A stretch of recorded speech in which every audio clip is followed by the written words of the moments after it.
Va a depender mucho de la base de datos. O sea, la base de datos curada va a ser confirmada biológicamente, ¿no? Y va a Sí. haber información buena. En la base de datos no curada no quiere decir que no haya secuencias que no estén confirmadamente biológicamente, sino que puede existir secuencias que van a ser secuencias parciales o secuencias obtenidas o secuencias putativas, o sea, va a haber una mezcla. Ujú. Entonces, hablando de confiabilidad de la base de datos, pues ya no va a ser tan confiable, pero habría que ver tu secuencia, en qué estatus está, cómo está. Dentro de las, por ejemplo, en GenPet hay secuencias que son de referencia y esas tienen una, por eso son de referencia, porque esas ya están curadas, tienen un estatus de confiabilidad mucho mayor.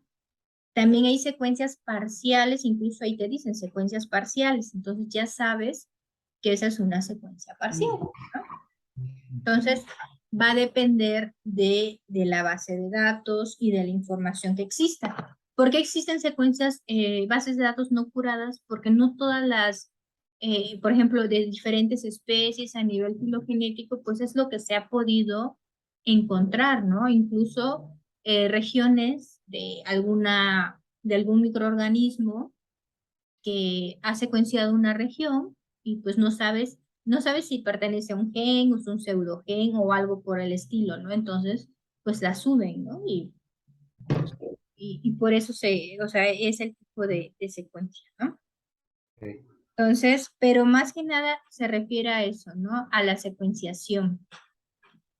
Y en cuanto a la función y todo eso, va a depender mucho de qué tanto se vaya aprendiendo de esa proteína. Ujú.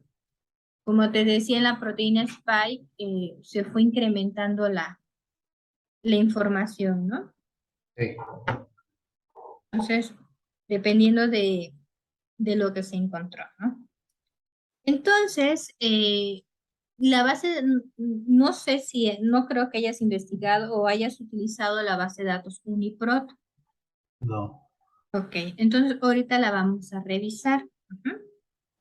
Eh, la base de datos UniProt, este es el símbolo. Es una base de datos que a mí me gusta, se explican proteínas, ¿no? Y para lo que nosotros queremos diseñar proteínas, es un buen lugar para encontrar información sobre el tipo de proteína que es, información que nos va a ayudar a poder modelar nuestra proteína, incluso no solamente modelarla, sino encontrar, por ejemplo, si está la estructura ya tridimensional, cristalizada o modelada, porque ya ahorita hay una nueva herramienta que se llama AlphaFold, donde ya algunas proteínas se encuentran modeladas, no todas, y están en forma de monómero, no en forma de dímero, trímero, o sea, no están en la estructura cuaternaria. Y muchas proteínas las necesitamos en una estructura cuaternaria, ¿no? Entonces, ¿qué encontramos en esa base de datos que nos puede ser útil para poder modelar o entender la función y estructura de la proteína? Que en realidad para eso queremos un cristal o queremos la estructura tridimensional, ¿no? Para estudiar su función o la estructura, ¿no? Y bueno, aquí tenemos primero la secuencia primaria. Nos va a mostrar una secuencia primaria. Aquí, en un cuadro amarillo, está la secuencia primaria de una proteína que se llama neuraminidasa del virus de influenza A. Ese es el subtipo H1N1, es de Puerto Rico de 1934. Esta es una secuencia pandémica de 1934. Y en específico, pues es una secuencia eh, pandémica, ¿no? Y lo que está en el cuadro amarillo es un formato que se llama secuencia FASTA, un formato FASTA. ¿Mm? Este formato FASTA nos va a simplificar muchos estudios bioinformáticos. Nos va, por ejemplo, páginas web para modelar, para hacer alineamientos, para estudiar la secuencia, nos piden el formato .fasta.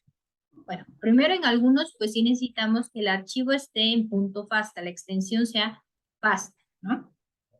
Pero lo más importante es la estructura del archivo. Y la estructura del archivo va a consistir en, digamos, vamos a dividirlo en dos fragmentos, ¿no? Yo he puesto la primera región en negritas y la segunda región en letras normales, ¿no? En negritas nosotros vamos a ver un símbolo, primero mayor que. Ese símbolo mayor que es característico para un formato FASTA. Cuando un programa que lee formatos FASTA, lo primero que va a buscar es el símbolo mayor que. ¿Para qué? Ahí va a identificar que ahí inicia el nombre de la secuencia que estemos estudiando. A partir de ahí va a tener lo que nosotros queramos, ¿no? Nosotros le podemos poner cualquier nombre, le podemos poner secuencia de Juanito, ¿no? Podemos ponerle neuraminidasa, el nombre del virus, o sea, no hay una restricción de el nombre, ¿no? Por convenio, y para poder identificar la secuencia, y cuando leamos un artículo, revisemos y sepamos qué secuencia es, va a tener un ID. Las bases de datos tienen un ID. Y esto va a depender de la base de datos, ¿no? Cada base de datos le va a dar un ID a nuestra secuencia. Es como, bueno, no sé de dónde eres, Juan. Soy del estado de Guerrero, Ah, trabajo en la Universidad Autónoma de Guerrero. muy bien, muy bien. Estuve en He México como visitado, 6 años. yo nunca he visitado Guerrero, espero algún día. Sí, está muy bonito. Y eso dicen. Yo soy de Veracruz, pero vivo en México, en la Ciudad de México. Ah, ok. Sí, sí, sí. Yo estuve allá estudiando el doctorado en el CIMBESTAP. ¡Ah, qué bien! Sí, Tú sí. estuviste en neurociencias, qué padre. Sí, con el doctor Arias Montaño. No, Sí, ahí no estuve. recuerdo. En Ahí fin, estuve. qué bueno. Entonces, es como nuestra CURP, ¿no? Sí, como nuestra CURP o nuestro RFC, ¿no? Ese ID va a ser único para la secuencia, ¿no? Y con ese nosotros buscamos en la base de datos, o cualquier investigador puede buscarlo, y vamos a poder identificar la secuencia, ¿no? Entonces, aquí en negritas, aquí el SP es la asignación para que nosotros sepamos que es de la base de datos SwissProt. Uniprot, pues es una base de datos suiza, y SP, ¿no? Va a tener el slash, y después de la P al 68 es el ID, ¿no? Y va a estar encerrado por esos tabuladores, y después viene del 1-454, nos indica que va del aminoácido 1 al 454. A veces es importante, por ejemplo, cuando le quitamos al peptoseñal, le ponemos 21 y 20, o nada más queremos estudiar el ectodominio, también podemos nada más poner esa información. Y todas las secuencias primarias, pues primero van de la región N-terminal a la región C-terminal, que bueno, se caracteriza por el inicio de la metionina hasta pues, los aminoácidos que tenga, ¿no? Después de que está en negritas, viene la segunda sección, que es la notación primaria de los aminoácidos, ¿no? Entonces, como te comentaba hace rato, pues, por lo regular viene por metionina hasta los últimos aminoácidos, ¿no? Entonces, este formato FASTA es muy importante porque nos sirve para, por ejemplo, para modelar las proteínas, necesitamos este formato para subirlo. Es el formato que necesitamos entender, y es el formato que leen los programas, y se simplificó para que no haya problemas, ¿no? En alineamientos de secuencias, este formato también se utiliza para alinear secuencias. Podemos tener en un solo archivo 20,000, 50,000 secuencias y el programa, los programas de alineamientos van a poder identificar el fin, más bien el inicio y el fin de una secuencia para irlas modelando, ¿no? Pero para irlas alineando, ¿no? Entonces, es importante pues tener ese archivo FAST, ¿no? Entonces, lo primero que necesitaremos es el archivo FAST. Lo podemos descargar, lo podemos copiar y pegar, pero pues debe de cumplir este formato, ¿no? Ahora, este formato FASTA lo podemos encontrar en UniProt, en GenPet, en una base de datos de proteínas o de genes. También los genes van a cumplir este mismo formato, que es el símbolo del mayor, que la descripción que puede ser, esa descripción va a ser muy diversa. O sea, ya no importa, aquí nosotros podemos eliminar este nombre y ponerle neuramidasa, no pasa nada, el programa lo lee. Pero yo sí te recomiendo que conservemos el ID para la publicación, pues ponerle el ID incluso en el registro, en la bitácora, qué secuencia utilizamos, ¿no? Y no estarnos complicando la existencia porque se nos olvida qué secuencia es, ¿no? Y pues después viene la secuencia de aminoácidos, ¿no? Y esto va a estar, te digo, en varias bases de datos. Ahora, ¿y cuál es el plus de la base de datos UniProt en comparación de una base de datos de Elsevier? Todas van a tener el formato FASTA y nos van a describir información, pero la base de datos UniProt nos va a generar información, nos va a mostrar información de una forma más resumida que a mí se me hace muy interesante poder revisar. Por ejemplo, estamos analizando la proteína neuramidasa. ¿Y qué nos puede mostrar? Nos va a mostrar la topología, es decir, en el caso de tu proteína, que es transmembranal, nos va a describir qué región es transmembranal, qué región se encuentra, por ejemplo, ese es de un virus, se va a encontrar en el intravirión, y qué región de esta proteína en la superficie, ¿no? Del virión. Entonces, nos va a ir mostrando la estructura de nuestra proteína, ¿no? La ubicación y cómo está ubicado espacialmente. Y esto nos va a servir para modelar una proteína. ¿Por qué? Porque a la hora de modelar la proteína, nosotros podemos decir, ok, si cumple este modelo, que esta región se encuentra en la región transmembranal. O sea, si yo agrego y le pongo una membrana, no va a haber una región soluble que esté en la membrana. O sea, el plegamiento de la proteína es muy importante. Entonces, nos va a dar información de cómo debería de estar espacialmente nuestra proteína, ¿no? Y en esta base de datos, además, agrega qué regiones se encuentran glicosiladas, y puentes disulfuros. Por ejemplo, bueno, aquí están las diferentes glicosilaciones y los puentes disulfuros. En el caso de los puentes disulfuros, nos va a mostrar la posición de la cisteína 77 con la cisteína 402, va a formar un puente disulfuro. Luego tenemos otro puente disulfuro del 109 al 114. Y las glicosilaciones, pues van a ser del 44, 58, 73, ¿no? Y pues nos dice qué aminoácido es y qué tipo de glicosilación es, ¿no? Entonces, aquí también es importante, pues, ok, si por ejemplo quieres glicosilarla, pues sabrás qué tipo de glicosilación es y qué aminoácido, por lo regular es asparagina, se encuentra, ¿no? Y es muy confiable esta información, incluso si nosotros queremos revisar la base de datos, nos indica, por ejemplo, si está publicada, o sea, si hay un artículo científico que nos diga, ok, que nos confirme, ¿no? Aquí ya te iba a escribir, por ejemplo, vamos a revisar la base de datos unipro.org.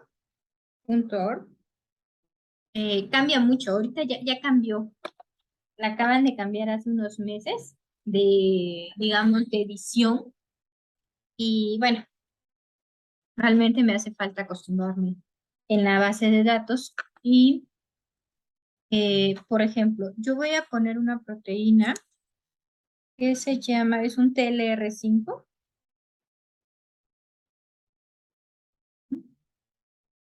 Por ejemplo, este es su ID de esa proteína. No lo sé de memoria, lo tengo aquí anotado porque yo estoy trabajando con estos TLRs y yo con esto, yo sé que este es el ID, es un TLR5 humano, ¿no?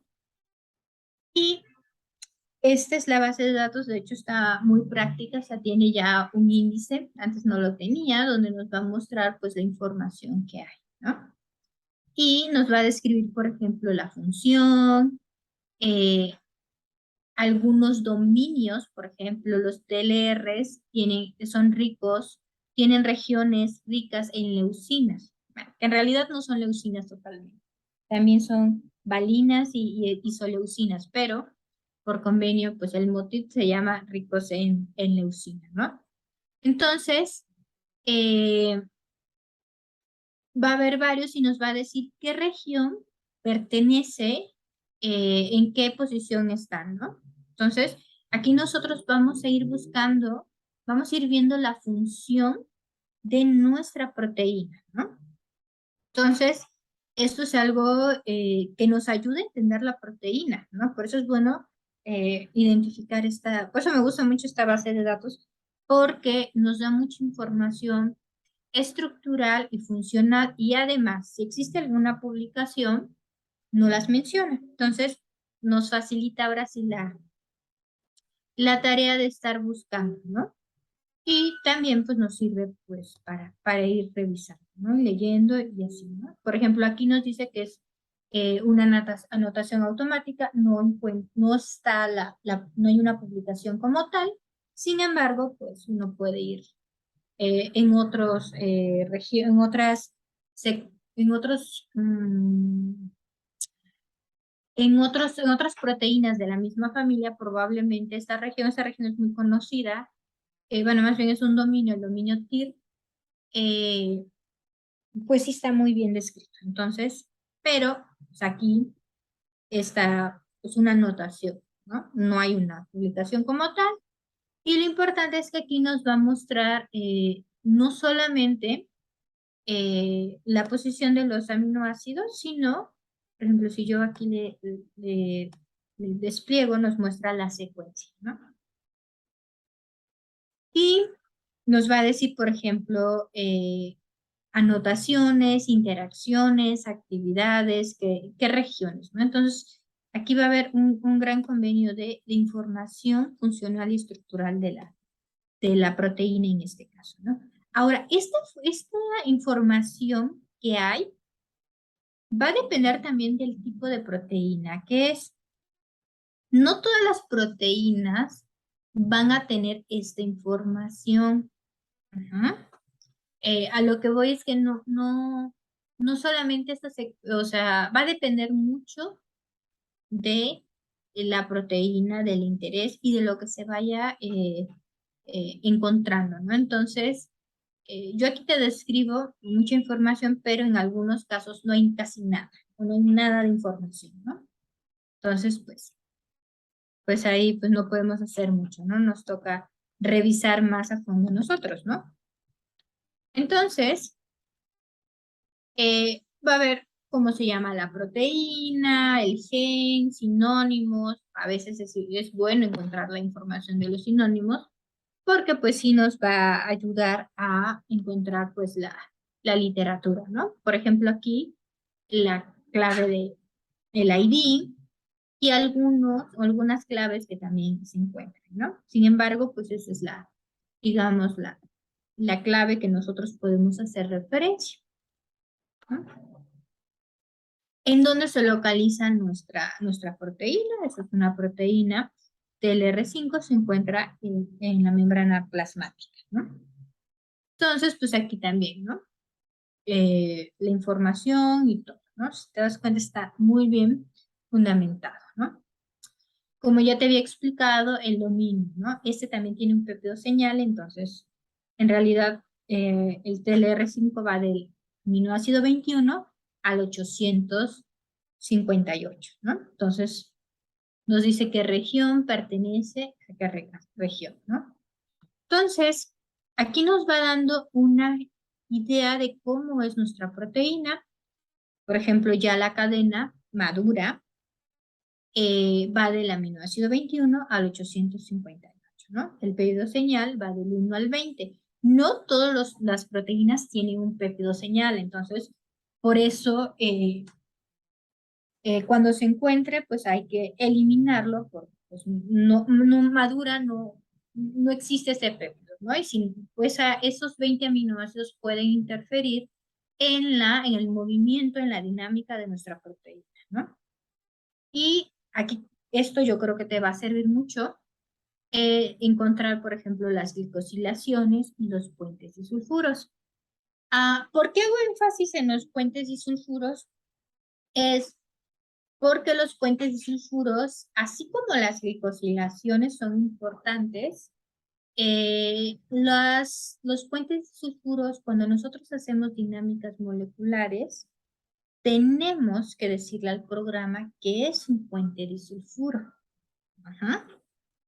Un puente disulfuro, además de juntar regiones, por ejemplo, bueno, aquí no se ven tan cercanas, pero por ejemplo, en el caso de esta base, de esta proteína de la neuroamidasa, la posición 77 a la posición 402 va a formar un puente disulfuro que se encuentra a nivel de secuencia primaria, pues alejado, ¿no? Eso quiere decir que va a juntar regiones y va a formar un plegamiento de acuerdo a la estructura y a esos aminoácidos. Por lo tanto, va a orientar cómo se va a ir plegando la proteína, ¿no? Eso a nivel estructura, un puente disulfuro, pues nos obliga a juntar lo que estaba alejado en una estructura primaria y nos va a dar, pues, el plegamiento adecuado y real y biológico de la proteína. Ahora, si nosotros queremos estudiar el comportamiento funcional de la proteína, cómo se mueve, cómo va a interaccionar, los puentes sulfuros nos va a, como va a estar unido, va a haber un enlace ahí, ¿qué va a pasar? Nos va a restringir el movimiento, ¿sí? Va a haber un enlace ahí covalente que va a decir, un enlace fuerte que va a decir, estas dos cisteínas van a estar unidas. ¿Mm? Entonces, al estar unidas, en la dinámica molecular, los movimientos van a estar restringidos. Se le tiene que asignar a un patch, se le llama, al programa se le tiene que decir, ok, vamos a agregarle, es un puente disulfuro, por lo tanto, estos aminoácidos se van a comportar como puente disulfuro. Va a haber un enlace fuerte que va a generar esta unión, ¿no? Por lo tanto, no van a andar ahí moviéndose como si estuvieran libres, ¿no? Y esto, si nosotros no lo anotamos, el comportamiento y todo lo que estudiemos, pues va a estar mal, no va a representar biológicamente cómo es el comportamiento. Por ello, cuando nosotros estudiamos o revisamos los puentes sulfuros, son para dos cosas, ¿no? Una es para revisar cómo va a ser la dinámica de la proteína en cuestión de dinámica molecular, ¿no? La función y le tenemos que asignar el patch, ¿no? Si no lo asignamos, estamos haciendo una mala dinámica, ¿no? El programa nos va a decir, está bien la dinámica molecular, todo está perfecto, ¿no? Sin embargo, no vamos a ver el comportamiento biológico que es, ¿no? Entonces tendríamos un error ahí, o sea, es como cuando se nos olvida agregarle un reactivo a algún cultivo celular, ¿no? Se nos olvida agregarle un por ejemplo, un antibiótico para seleccionar la clona que queremos y pues ya no sabemos si es la clona, ¿no? Adecuada, ¿no? Entonces, para eso sirve. Además, los puentes sulfuros cuando nosotros vamos a modelar nuestra proteína, vamos a predecir la estructura tridimensional, esos puentes sulfuros deben de existir en el modelo. Por lo tanto, una forma de evaluar, o más bien, una más de las diferentes formas para evaluar la proteína, nuestra estructura tridimensional, porque nosotros modelamos, pero necesitamos evaluar y decir, ok, sí confiamos en esta estructura tridimensional y podemos continuar con los demás estudios, es verificar si cumple con el requisito de los puentes de sulfuros, si están tus cisteínas cercanas, si no se encuentran y de la posición 77 y 402 están alejadas, no, ni siquiera se ven, pues está mal el modelo, ¿no? Porque está mal plegada tu proteína, ¿sí? Entonces, es importante ir conociendo la información, ¿no? Entonces, podemos también revisar tu proteína y ver si hay glicosilaciones, si no. Aquí, si está la información, está publicada, lo más probable es que se encuentre aquí, ¿no? Es una base de datos que se actualiza eh, se va actualizando muy constante, ¿no? Por ejemplo, otra modificación es esta, ¿no? Bueno, hay dos. Entonces también nos dice en qué posición hay esta modificación en las tirosinas, ¿no? Y en la serina, ¿no?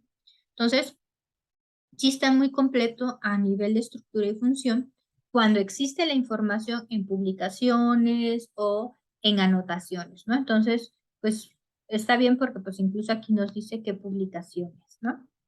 Juan, ¿hasta aquí alguna pregunta? No, ahorita estoy revisando lo de GLUT1 aquí en Uniprot.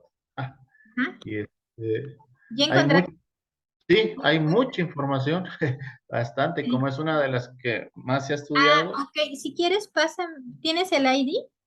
Y si Sí, quieres, el toma. ID es P11166. Es 111 66, ¿no? Sí. Esta, ¿no? Ujú.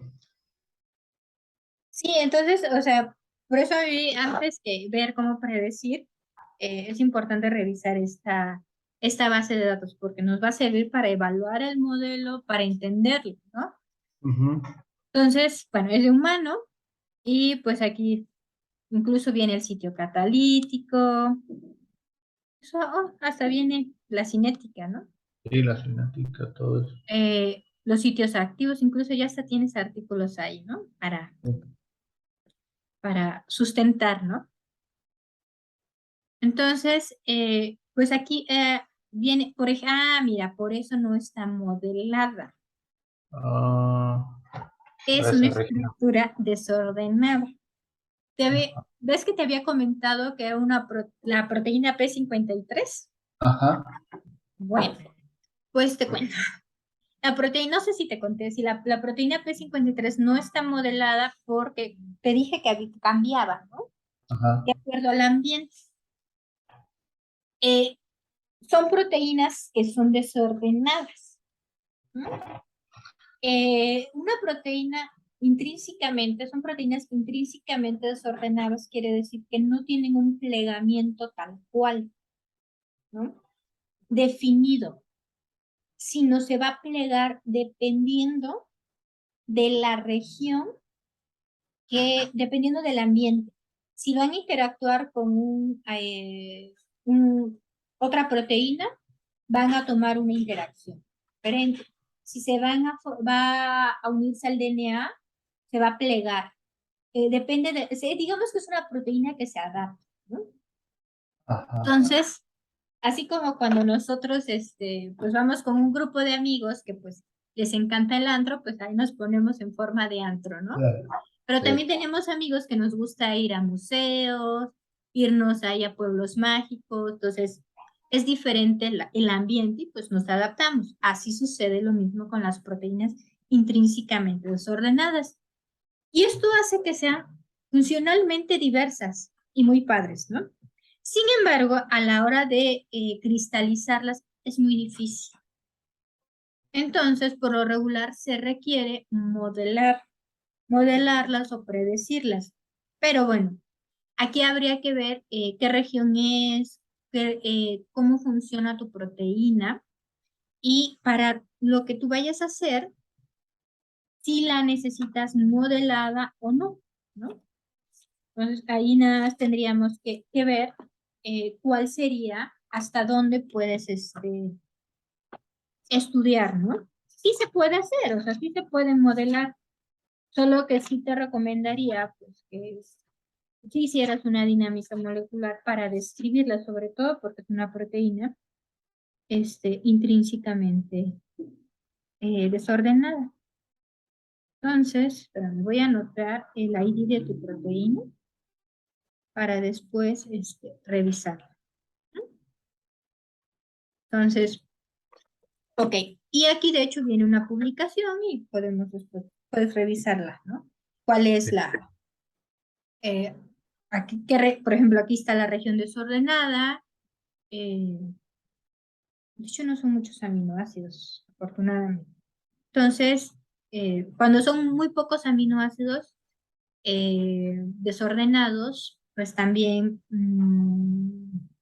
es más fácil modelar. P53, el 50 o 58% de la proteína es completamente desordenada. Entonces, también es un caso difícil la proteína P53. Y bueno, como ya lo habíamos visto, en dónde se encuentran, componentes y todo, ¿no? Aquí están las regiones transmembranales. Ujú. Ah, y aquí, por ejemplo, en las regiones transmembranales es bueno en el sitio, como es una proteína transmembranal, tiende a ser es una bomba, como una bomba, ¿no? Sí. El hecho que las regiones transmembranales tienden a estar en una membrana. Ujú. Sí, Perdón, tienden a estar una estructura en forma de hélice, ¿no? sí. Entonces, Son 12 dominios aproximadamente. Sí, son 12 dominios transmembranales que tiene. ¿cuántos tiene, perdón? 12 dominios. Ok, entonces eso nos va a ayudar también a tener, pues, o sea, ya nos está dando cómo va a estar nuestra proteína, ¿no? Ujú. Entonces ya nos da una idea, cómo se va a plegar y cómo se va a ir acomodando, ¿no? Entonces, Sí, por ejemplo, esta proteína apenas hace como en menos de 5 años se ha demostrado que pues forma monómeros, dímeros, tetrámeros y eso va a afectar también lo que es la Bmax, KD, todo eso. O sea, va a depender mucho de cómo esté en su conformación. exacto, de hecho, a eso iba. O sea, aquí está descrita, por ejemplo, la forma monomérica, pero sí Ajá, necesitas ver cuál es la forma funcional. Cuando está, por ejemplo, en forma de monómero o en forma de dímero, trímero, puedes estudiar todos, ¿no? Todas las sí, conformaciones, todas las estructuras cuaternarias que hay, ¿no? sí. Pero pues también podemos irnos a la estructura más común en la célula que te estés estudiando o el tipo de estructura que para ti te sea más importante, ¿no? Ujú. Solo tienes que sustentarlo por qué, ¿no? Por Sí, ejemplo, yo ahorita estoy estudiando a la proteína E del virus de SARS-CoV-2 y esa proteína es bien chiquita, o sea, mide 78 aminoácidos el monómero, ¿no? Y es una proteína transmembranal. Casi toda la secuencia ¿no? es transmembranal y tiene una porción en el intrón y otra en el intravirión, ¿no? Entonces, es una proteína del virus, ¿no? Entonces, se va a encontrar en forma de pentámero, ¿no? ok. Entonces, funcionalmente está en forma de pentámero y pues, todos los estudios que hemos estado realizando es en forma de pentámero. Sin embargo, existe una forma monomérica que tiene otras funciones y lo estamos estudiando en forma de pentámero y en forma de monómero. Ok. Entonces, y se comporta totalmente diferente, y más porque como es prácticamente es un péptido, se vuelve muy inestable la forma monomérica, ¿no? Entonces, se está entendiendo cuál es el comportamiento. Entonces, eh, son varias formas que nosotros podemos estudiar, solamente habría que ver con cuál te quedarías dependiendo de la importancia que quieras estudiar, ¿no? Sí, sí, sí. Eso. Entonces, ahí habría, nada más que sí hay que fundamentarlo, ver en forma de, por ejemplo, si voy a hacerlo en forma de dímero, o, bueno, ya no está en monómero, sino lo voy a hacer en dímero, trímero, tetrámero. Supongamos que la forma de dímero es la forma más común en la célula que vayas a estudiar, en el mecanismo que vayas a estudiar, y es la que te interesa, ¿no? Habría que generar el dímero. ¿No? Ok, Entonces, sí. ahí, después de modelarlo, habría que buscar el dímero. ¿No? Entonces, ahí habría que revisar, hay otras técnicas, por ejemplo, está docking proteína para modelarlo, o sea, para para formar el complejo dímero con dímero, Sí. o tetrámero, o sea, la información que tú tengas, ¿no? Y pues ver el estado conformacional también que te interese, ¿no? Sí, aquí tengo una duda, doctora. Esta proteína apenas también es que se sigue demostrando otras cosas importantes. No sé si también va a depender los famosos DRAPs, las estas, balsas lipídicas también. Ah, ok. Sí, sí depende de las balsas lipídicas. Por ejemplo, bueno, eso va a depender en la función, ¿sí? Cuando nosotros vamos a hacer una dinámica molecular, podemos hacerla de dos formas, las proteínas transmembranas. Sí, Podemos hacer una membrana, en dinámica molecular hacemos una membrana, ok. que la forma clásica es que puede haber, la mayoría es, por ejemplo, fosfatidilcolina, Ajá. que agregamos, que es el que se encuentra en la mayoría de las membranas, ¿no? Ujú. Ahora, si quieres estudiar un proceso, ¿no? Así específico, y hay información que me diga, ok, esta proteína tiene un draft, tiene una balsa lipídica con estas condiciones, y esas condiciones son ideales o son necesarias para el comportamiento de la proteína. Por ejemplo, ah, la proteína, la tetraspanina que estoy estudiando con Cristian, un alumno, el mismo que estamos modelando que hay que modelarla, se va a Sí. hacer una dinámica molecular. La tetraspanina también está en un estado cerrado, hizo el dímero en forma cerrado, pero no lo tenemos en un estado abierto. Y no sabemos cuál es el estado, o sea, no hay un cristal o una referencia de ese estado abierto. Entonces, no se pudo modelar con un estado abierto. Y también se tiene que hacer una dinámica molecular para propiciar el estado abierto. Vamos a ir del cerrado al abierto, ¿no? Sí. Entonces, estudiando y revisando sobre las balsas lipídicas, el colesterol juega un papel importante. Si nosotros le agregamos el colesterol a esa balsa lipídica, se va a mantener en un estado cerrado. Como nosotros la queremos en un estado abierto, esa dinámica no le ponemos colesterol para tratar de que se vaya al